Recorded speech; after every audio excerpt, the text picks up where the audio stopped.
I'm Christy Sermersheim. I'm the president of SEIU 5 to 1.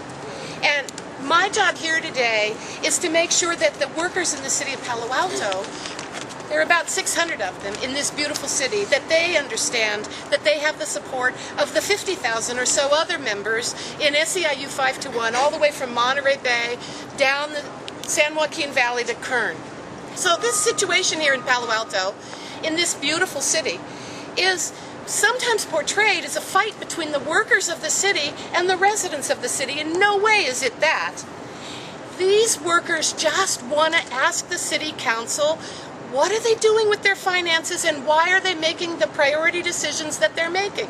It is really an honor to be here to stand with the working men and women of the city of Palo Alto, and I just want to talk for 1 minute about the times that we're in. The times that we're in, and everybody knows this, are challenging. But the fact of the matter is, our leadership is tested not in times of abundance, but in times of scarce resources.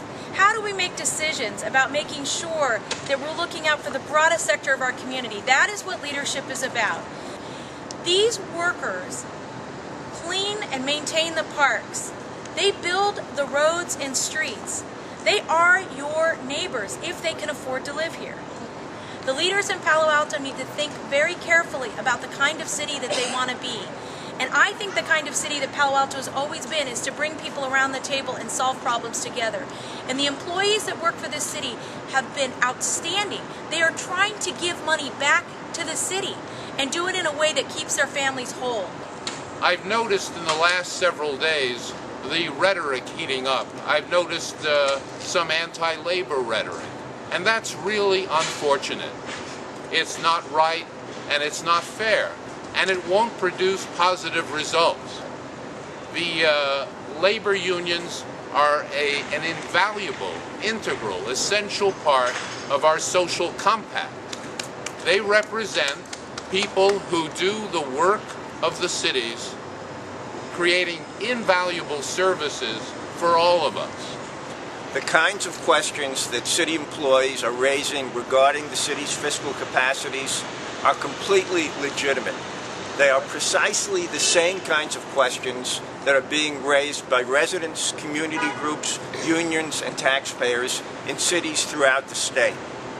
Secondly, city government's responses to those questions are insufficient. Now, that doesn't mean the responses are inaccurate, but it does mean they clearly lack the detail to be convincing. And the third point I'd like to emphasize is the best way to resolve these questions is in the open, in a public forum in which city government, residents, city workers can come together, talk about these issues, and see if they can reach agreement regarding the city's fiscal capacities. I'm the Arts and Sciences producer for the Junior Museum and Zoo here in Palo Alto. And behind each one of these services is a city worker just like me, who love our jobs, who love Palo Alto, and who show that love every day by coming to work. And I think it's this regard we have for the city that make the current negotiations so much more troubling for me personally. And to think that the city may conclude these negotiations without having exhausted every possible option for solving these budget woes, that deeply concerns me. As the city considers critical changes for its SEIU employees, shouldn't it apply the same scrutiny to its reserve funds? My name is Brian Ward. I am a city worker. I work for the utilities department. I'm a utility count rep. I'm also on the negotiating team. We've asked for 0 wage increases, 0 benefit improvements. We've offered to save up to $7 million in cost-saving measures. But the city said no to all of that. Well, you know what? If the city doesn't want to be part of the solution, we want to be leaders and we want to be part of the solution. So we want to take an initiative. We want the community to know that on Thursday, September 24th, we'll take a self-imposed furlough day. We'll volunteer inside the community and we'll help revitalize the city.